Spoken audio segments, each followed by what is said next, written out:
Peace, y'all. It is I, the Emma, Energy Master Allah, and you are watching The Leopard in the Mirror, Canticle of the Mutant Guardian lecture series. If you don't have that book already, make sure that you grab that on Amazon. But if you have made it all the way here to episode 25, I'm assuming that you've been keeping up and you probably already got your copy. But if not, go ahead and grab that. Get it physical in your hands. We are still in book 3, The Return of Understanding. And this is Canto 23, Wisdom, the Ocean That Never Runs Dry. As always, I'm recording this on Facebook Live, and then I will upload it to YouTube. If you are watching on YouTube, make sure that you go ahead, subscribe, like, drop a comment if you want to communicate with me. And we gonna keep it rocking. Yeah. So we're gonna come over here. I'll read through the canto, and then we'll discuss it after I'm done. Canto 23. Wisdom, the ocean that never runs dry. When the fool learned his name, he opened his mouth and the universe echoed back. His words did not command, they remembered. The tongue is a wand, the breath a bridge, the syllable a serpent of light. Every vowel that leaves the navel returns as thunder in the womb of Allah.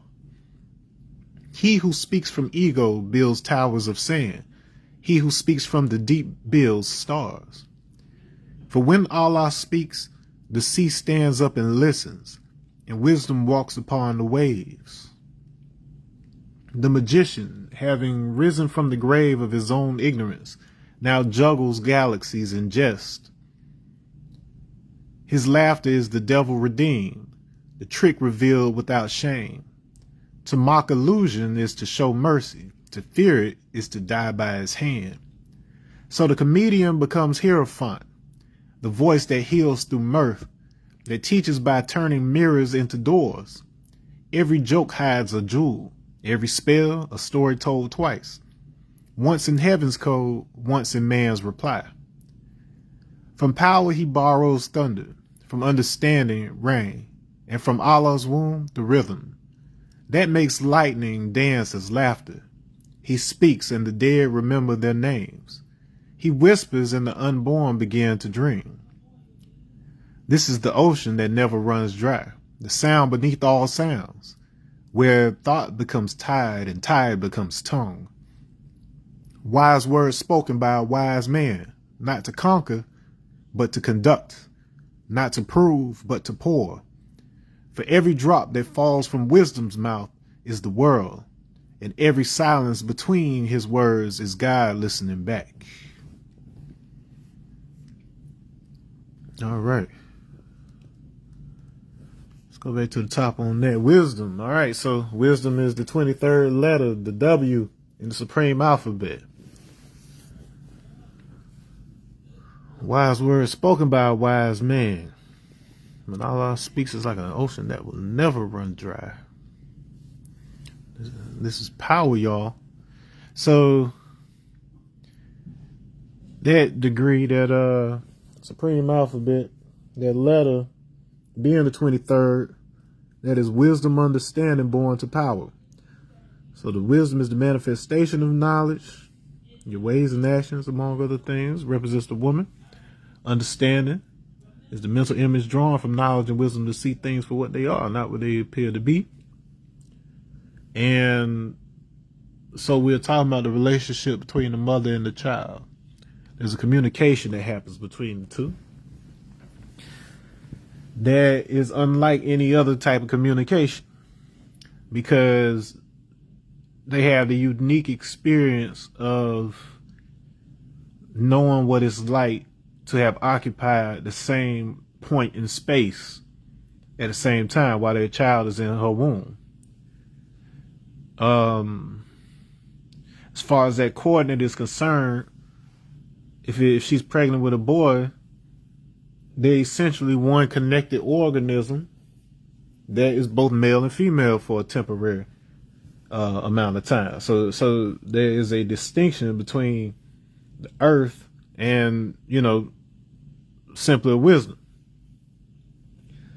All right. And so when you see that moon and star, that crescent and star in the symbol for Islam or whatever, that's what it represents, that relationship between the mother and the child.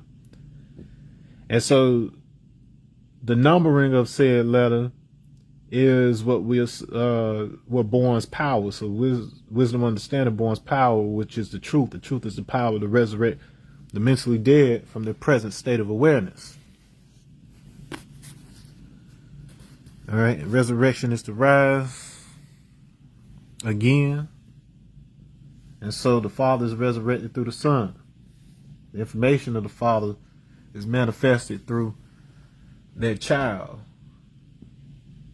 And it gets the opportunity to experience, wisdom involves experience. So it gets the opportunity to take that same base information and manifest it in a different way, in a different direction if it chooses. It has certain tendencies, but that child also has choices. When the fool learned his name, he opened his mouth and the universe echoed back. His words did not command, they remembered. So it partially dips into a story about Krishna. He was a baby or a child, and his one day his mother looked into his mouth and she saw the whole universe inside there. And so, you had these concepts of the primordial sea in reference to what space was, what the Ama was, what the Ayin was. They even asked the question of the Prophet Muhammad. They asked him, where was Allah before creation? And then, they described the dark cloud or whatever. And so, Rama and Krishna are described according to that same description of the dark cloud, if you will, being the color of the underside of a rain cloud. That's how they're described sometimes. And to look into that cloud is to see the universe represented and compressed into a atmosphere, if you will. So I've talked previously about how enclosure creates atmosphere. So essentially, when a woman is pregnant, that child is in an enclosure, and then that pretty much defines the atmosphere within which it is developing. And so earlier I was engaged in a development process. So, I'm constantly having these conversations with the LLM or whatever, basically to create a feedback loop with myself and my own ideas to refine them and then actually turn them into something practical or something I can teach to you. But this idea that, and this is definitely something I want to address with regards to 5%ers and the way that we look at what it means to be God and I self Lord and Master. Now, while you may be able to attribute many of the things that happen for you in your life to your own efforts without having to drop into some sort of spookism to explain it, turn your attention, if you will, to the heart. Now, even with the lungs, you can take those off of autopilot and you can control your breath. While the heart and the heart rate may be responsive to, to you doing breath control and certain other things, stuff like that, you don't have to consciously beat the heart. It keeps on doing it. And so the ultimate form of trust, if you think about it, is that when you go to sleep and you're not consciously controlling what's happening around you, that heart keeps beating. You never question that heart is going to keep on beating while you're asleep. And the question becomes, who beats the heart? And if your answer is you need to consider that means that it's possible for something to be you and at the same time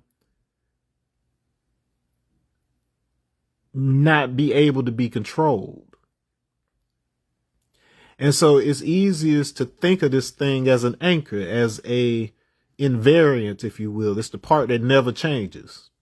It's the part that regardless of how old you get, regardless of what you got going on in life, regardless of how your appearance or your job changes, whatever else, there's still that sense that it's still you. You still consider yourself the same person that you was when you were born. You just had different circumstances around you, different body morphology as you go through stages of maturity and whatever else. But there's that invariant thing that you can't quite touch that lets you know that it's still you.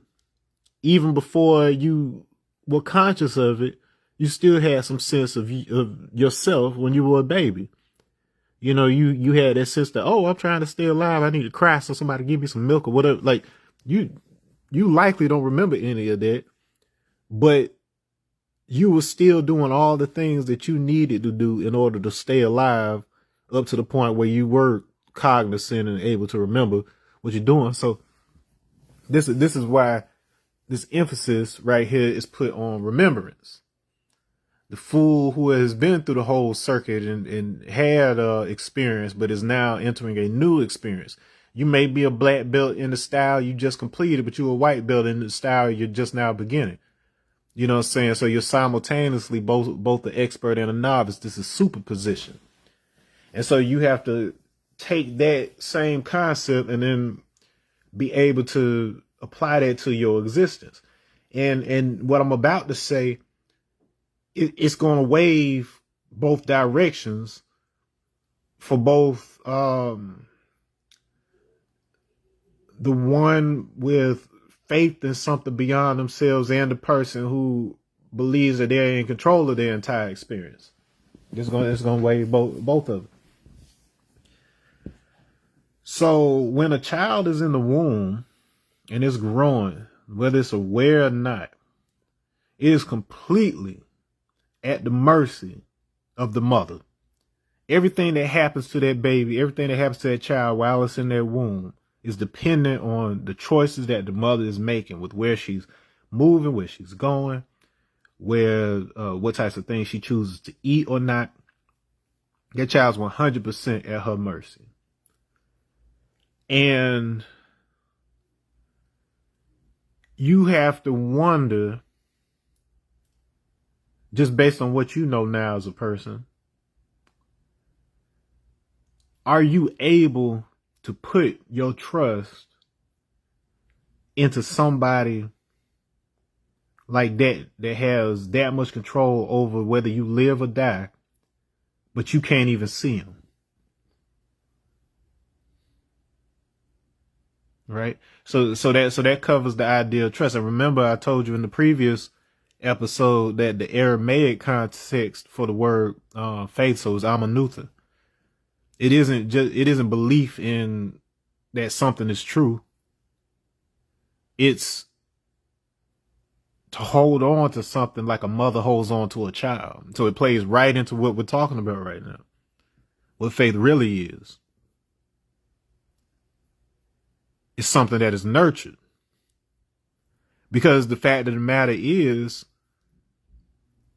the only thing, like objectively speaking, the only thing that any of us has in common with each other as human beings is that we all have that same sense of there's a part of us that is invariant and continues to be within us regardless of what age we're at, regardless of what we do. Like we still feel that central sense of I. And so we have that one thing in common. That's how we each know we're human. Outside of that, everything else is experience. Everything else is myth. And myth does not mean fake or false. It comes down to verifiability. The only thing that you can verify with certainty is your own existence. You can't deny it. There's no matter how hard you try. You can try to talk yourself out of it. I don't exist, but who's the one saying that you don't exist? There's a element of your existence that you cannot deny. And even though we accept the reality of what's happening around us, there's no way to know 100%. With your body, you feel like it's yours with like, 99.9% certainty, at least in your perception. And at some point you're going to have to relinquish this. You got to die, and it's got to waste away and become all sorts of different materials and atoms and whatever else at some point.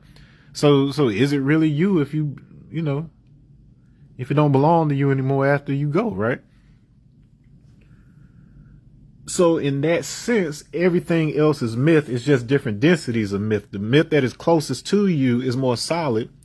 And there's certain aspects of the mythology around you that are shared experiences between you and somebody else or whatever. And that's the tendency. So the myth that we all experience in the same way, we assume that it must be real. But in actuality, it only occurs as real to both of us. And it occurs as a shared reality to both of us because the invariant part of ourselves is alike. It has the same mechanism for perception, if you will, or whatever. So there's a limit to how we're able to perceive the world around us, and because we all have that same field of certainty and perception, or whatever else, that collapses into what we experience as a shared experience. All right, so we got this concept of you're in the womb. You're basically having to trust this person who you can't even see. You're not even aware there's a person because you haven't been out of the womb yet, and you don't have the awareness. You don't know where you're at, really, for the most part. And then you get out and you finally turn around and you see this woman and you feel like you know her because you were living inside her, so she feels familiar. But until you see her, you don't know who you just know that whatever's happening right now, however it's happening, that's what's allowing you to grow and live during that gestation period. All right. So I said that thing was going to fan back, it was going to fan both directions. So a lot of people in the faith community, whatever that means, treat it like it's something that is invisible, intangible, unreachable. But there is just like when you're in that womb, there is a tether between you and something that is sustaining you that you just haven't seen. So you don't know what's outside of this. This is essentially a womb to you, what you're submersed in terms of this reality. You don't know if there's something outside of it or not until you're born in such a way to where you can exit it. And that's a conversation for another day. But again, the idea that you are connected to something that is related to you, that you are made of, that you are directly dependent on, but you've never seen it, and it's sustaining you. You are a part of this universe. You are connected to this womb. And so, of course, that, causes you to ask some questions. Well, if that's the mama, if I'm in the mama's stomach, who was the daddy? Where is he? Where my daddy at? And that's where the situation gets interesting, because a part of your daddy had to go inside your mother and fuse together, and then from there you were still connected to your mother umbilically. So the answer is all three of you in the same place. Within you, all three of you are in the same place. I know that sounds wild, but think about it. All right, let's keep going. A tongue is a wand, the breath a bridge, the syllable a serpent of light. Every vowel that leaves the navel returns as thunder in the womb of Allah. Oh, that was Allah, the earth spirit. So the womb of Allah, the Allah Mumu. Spirit is an extension of the physical. It is not immaterial. It is just so subtle that it gives you an experience of what the unmanifest invariant portion of us is like by creating a hybrid experience relative to that center point of awareness that you perceive as yourself. Okay, and so once upon a time, spelling, hence the term magic spells, to be able to spell was thought of as magic. And it probably occurred as such at one point because if the words were formed based on the feeling of that word, the actual vibration of that word leaving your mouth, actually having some shape or resonance in common with the thing it's actually describing, such that when a person hears that thing, they feel that same identifier, the same resonance within themselves. You know, if you really understood how to, you know, get deep into the science of that, you might be able to figure out how to make some stuff happen. There might not be anything happening to the quote unquote outside reality so much as you know how to trigger certain types of coherence within the mind of another through the not just the words you're using, but the specific arrangement and timing of those words. It's like kind of how hypnotism works. So there's any number of ways that your tongue serves as a wand. The breath, the bridge. It's your bridge to the understanding. So you can't beat the heart. It's on autopilot, and then your lungs are on autopilot until you take control. So it's kind of a bridge. You learn breath control. It's kind of what allows you to experience the idea of taking responsibility for the thing that normally happens on its own, and what the benefits of doing so can be, also, and what the consequences can be. Because if for whatever reason you forgot to start back breathing, that'll cost you your life in a very short amount of time.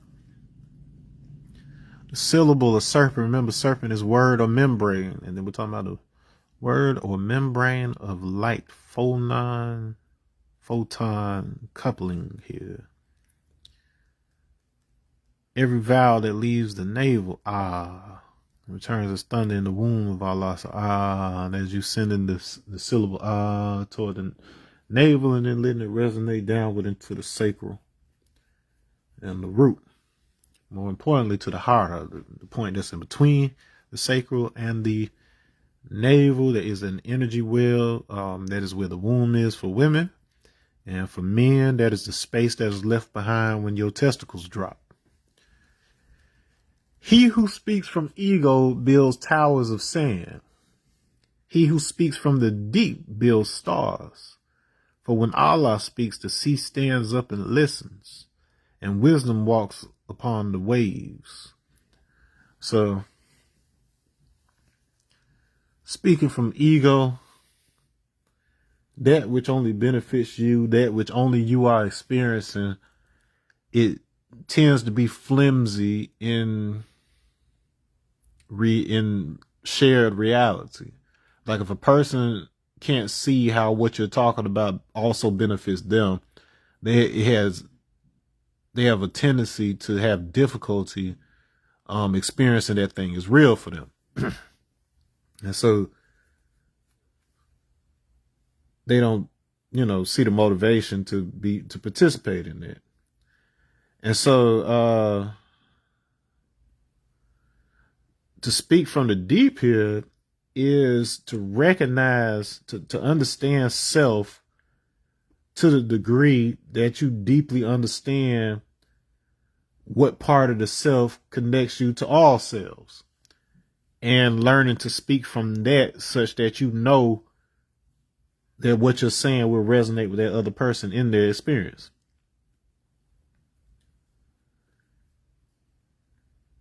And to build stars, we call our children stars. So there is also understanding. It's a mental picture. So when you're speaking from the deep, you're essentially speaking from the place that will have that other person have an equal understanding with you. Understanding equality adds a cipher. That's 360 degrees. We essentially share a world once our understandings are equal. Is what they're saying. We assume one. Well, that's basically how noun comes about. Like if you, as a part of speech, if you think about it, when you're naming something, that's an agreement between you and the other speakers of that language, where you're saying that when we say this thing, we have the same idea of what that thing is. All right. For when Allah speaks, the sea stands up and listens. Those waves, there's a resonance. Your body is listening. That arm, leg, arm, head, 5-point pentagrammal design is a resonator. And wisdom, which is your ways and actions, move upon those waves. So there's certain geometric constraints, and there's a certain way that your body responds to you and your command. It shapes how your experience comes together. The magician, having risen from the grave of his own ignorance, now juggles galaxies in jest. So that's a reference to the major arcana as well. So the magician card is the number 1. The fool card is 0, but there's a difference between moving from 0 to 1 and you starting at 1, going through 21 and then starting back over at 0. So in essence, that fool that has completed the circuit is more experienced than a magician.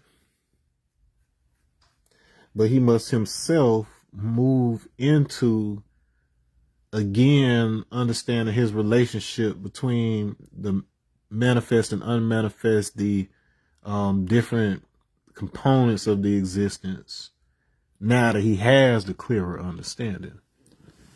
So that his self-conscious experience is one of wisdom. He said he now juggles galaxies in jest. His laughter is the devil redeemed.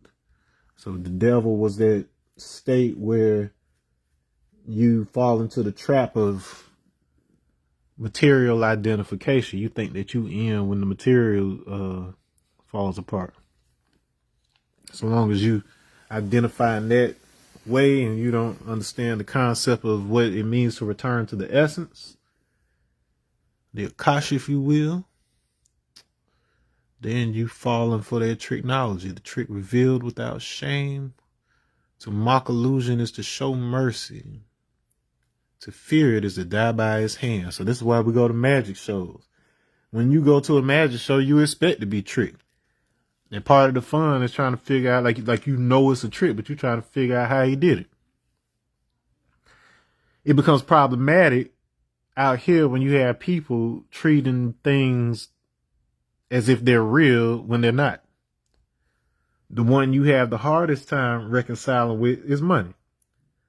So you have in Matthew, I believe it's 6:24, where he was saying how you can't serve two masters. You can't serve both God and mammon. The word mammon comes from an Aramaic word meaning money. And the root of it is Ammon, which is it is the same root as Amanutha, which means faith, which I just described. And so, but when it's used in the Aramaic sense, it's something that you place your trust in, something that you confide in. So recognize the irony that on our money in America, they literally wrote, "In God we trust." So it is essentially created as an amulet to draw your faith in one direction and associate goodness or badness with finance. Once upon a time, that money was backed by something material like gold. But once they start printing them dollar bills and, lifted the gold standard and so on and so forth, you basically you basically subscribe to a trust system where you trust that there's some value to their dollar. They could be doing any type of thing. And in fact, they often are. Where you thinking you got a certain amount of money in the bank, but due to inflation and other mess that's happened because of what them people up in those offices have been doing with the money and affecting the value of their money in global trade, you and your local experience aren't cognizant to the consequences that are happening around you. And so once again, you're living in a false reality of believing that you have certain security and you have a certain value associated with your name, only to find out that due to actions completely outside of your control, it's no longer that. So now you can see how faith works very similarly to a baby in a womb or whatever, because you're in the belly of this beast and you don't know what kind of crazy dance parties and drugs and stuff that this economy is really participating in, because there's a hidden element to it, and then it's people, very rich people, who like to try to keep it that way. All right, but by you not becoming attached, by not allowing the material aspect to control your sense of self, to control your sense of worth, that is to laugh in the face of the beast. And for you to take it too serious is to die by his hand. So that does not mean that you should not have money or whatever. You just got to recognize it for what it is. Not allow yourself to identify with. Peace, Keith. I see. So the comedian becomes Hierophant, the voice that heals through mirth, that teaches by turning mirrors into doors. Every joke hides a jewel, every spell a story told twice. Once in heaven's code, once in man's reply. So you may or may not know this about me, but this is actually something that's kind of common among musicians and comedians, that they actually talk about this in the Dave Chappelle Block Party movie, if you've ever seen that. But there's just this thing where a lot of musicians are secretly very funny, and a lot of comedians have hidden musical talents. Perfect example. From the latter end, Jamie Foxx, of course. So Jamie Foxx was a, comedian, but then we knew as black folks that he had musical talent, because he'll let it, he'll get opportunities to show it off here and there, but then, he didn't get a chance to be looked at as a serious musician until, much later in his career, after, Kanye put him on slow jams, and from there, took off. And you look at, let's say, Party All the Time, or Eddie Murphy, that shit was jamming, I don't care what you say. But even better example, you got guys like Adam Sandler, like he always plays guitar, during his shows or whatever. And so I think it's just this thing where there's probably one that you really wanted to do, but you got picked up for the other thing, a lot of times, but it's still part of you. And so because of this, I took the music route mostly, but I have a profound respect for the art of comedy and the joy that it brings to people. And that's kind of the role I played for my family in a lot of times. Like when times would have otherwise been hard, I would, like, lighten the mood and stuff like this.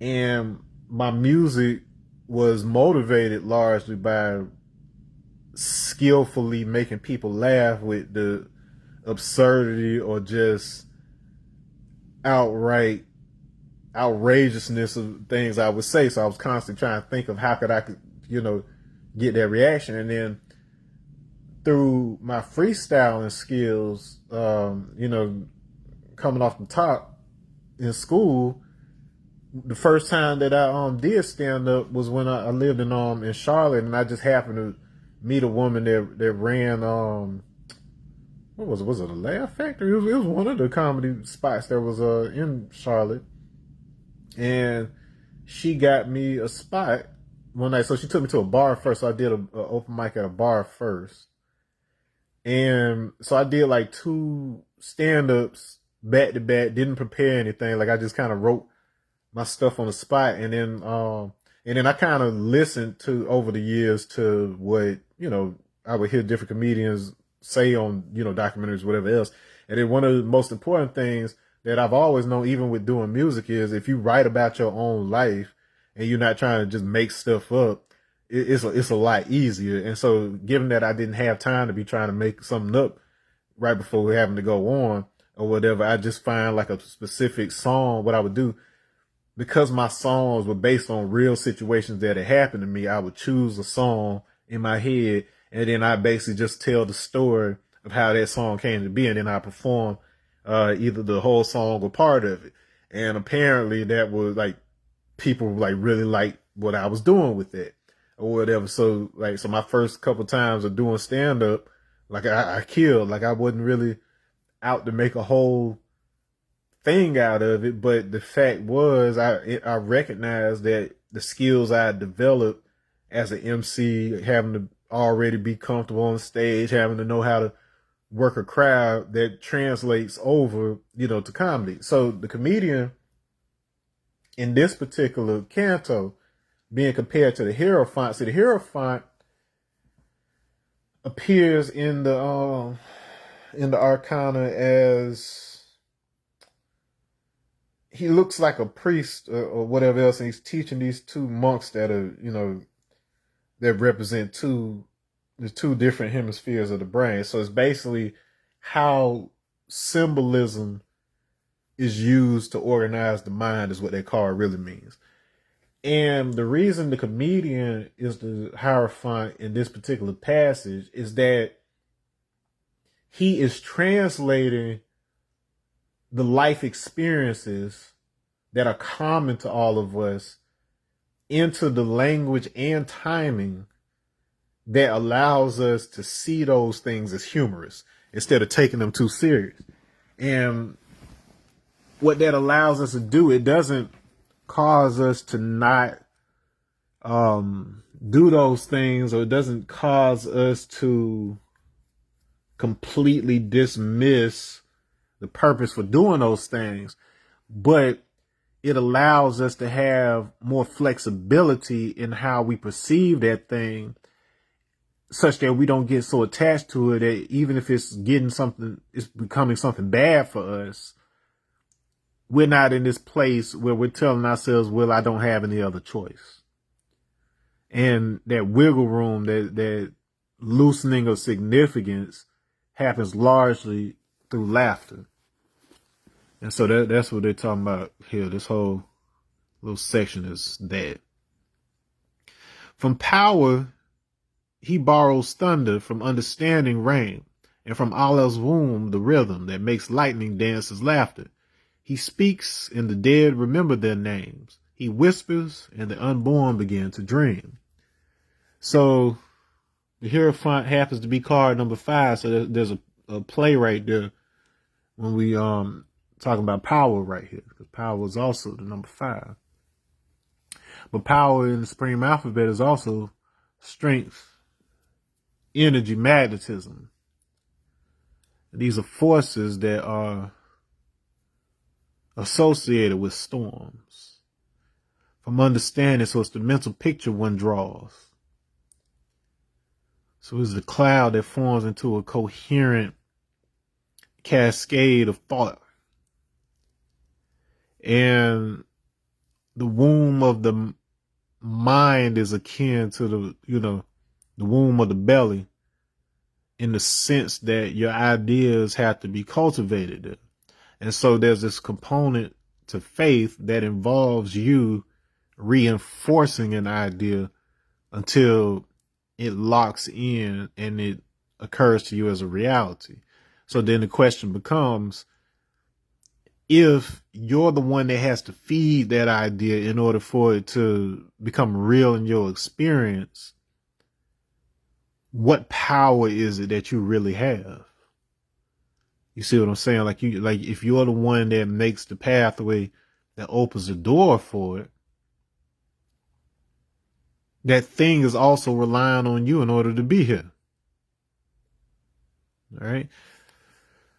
But at the same time, you are designed for the express purpose of letting that thing in. So the tables turn again. So it's mutual, right? You see, that makes lightning, dances, laughter.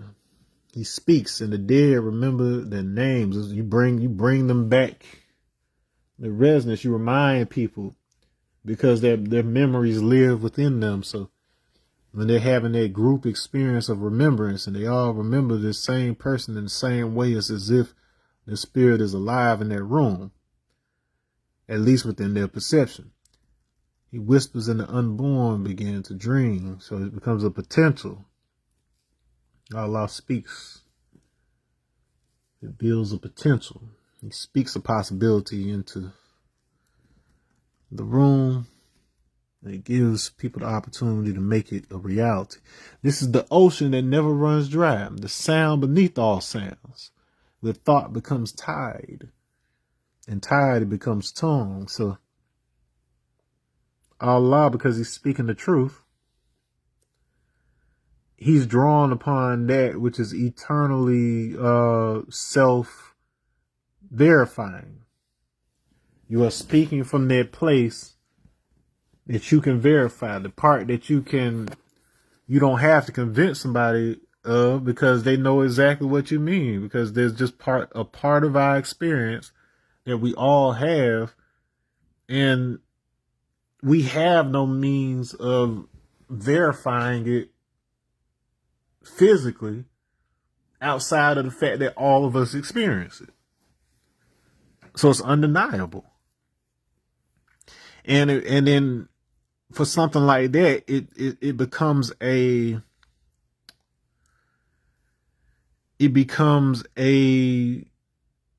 problem of figuring out how to encode that thing. How do you actually describe that thing?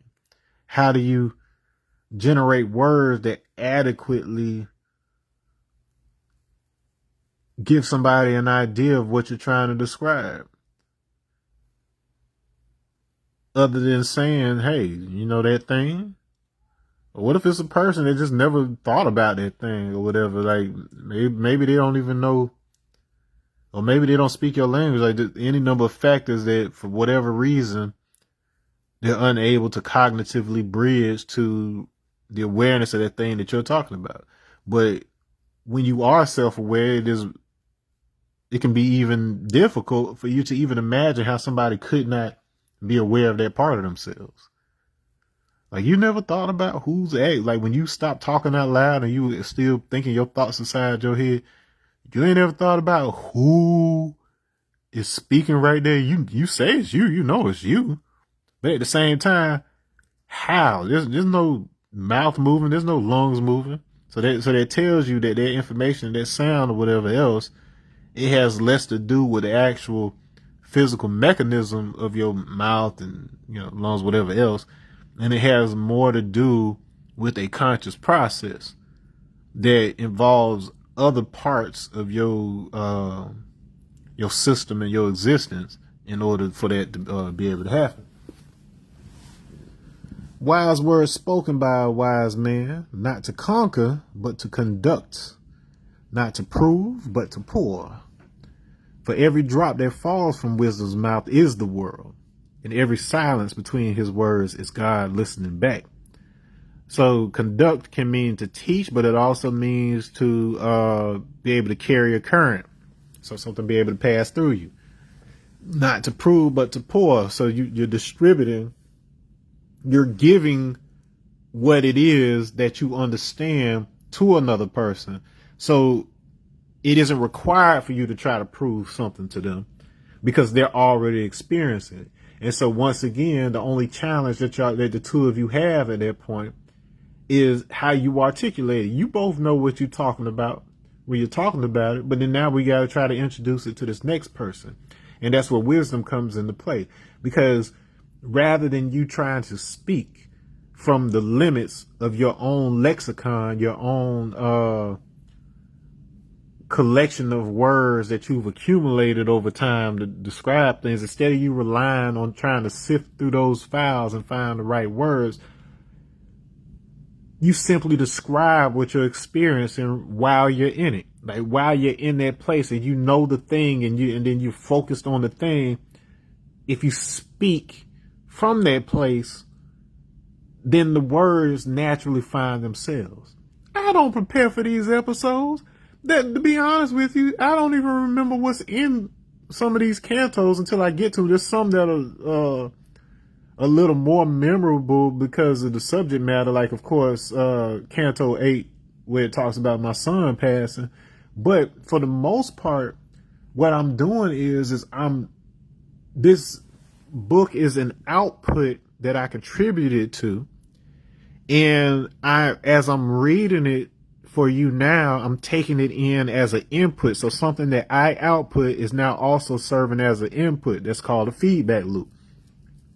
And so as I'm circulating it back through my thoughts, I'm observing in real time what thoughts and memories are being brought to the forefront as I'm reading and saying this.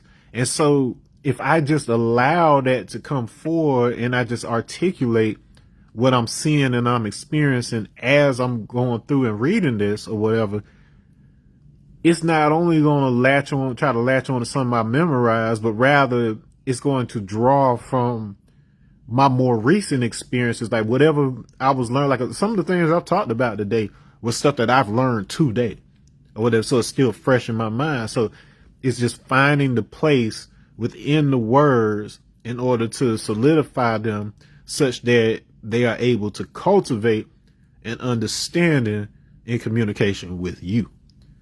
So for every drop that falls from wisdom's mouth is the world. It's a whole experience of what I've experienced. I'm not just speaking words to you, I'm speaking a world. And every silence between his word is God listening back. So that gap between the words is what gives it cadence, what gives it space, what helps you differentiate one thing from another such that you can relate back to the experience and like father, like son, or whatever else. So what you say and what you're not saying, the part that you're controlling and the part that is giving space between those control parts or whatever. So you're one and the same, you're one system. You're not two separate things, however you experience yourself, as if you're two different limbs, if you will. And that's only if you see the connection, that you're the same one body, right? But all right, I think that's enough for the day. Tomorrow, what's tomorrow? Friday's episode to be posted, so I will be going live either over the weekend if I get time. I got some things I got to do. I'm out of town, but Sunday I will be recording for Canto XXIII, The Unknown. And then that will air on YouTube on Monday. So if you haven't already, make sure that you subscribe, that you like, comment if you want to, and I'll catch you in the next one, y'all. Peace.